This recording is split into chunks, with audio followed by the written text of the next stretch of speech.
For the third step in your Symbaloo is the process of sharing the Symbaloo with your students.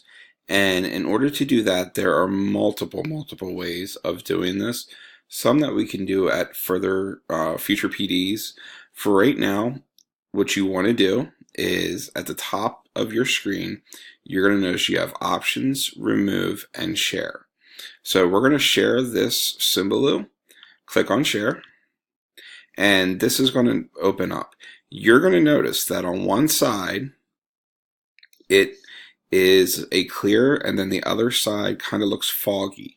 Now, what you want to do is you want to click on the Share My Webmix, which is down here at the bottom, and the right-hand side is now going to be seen.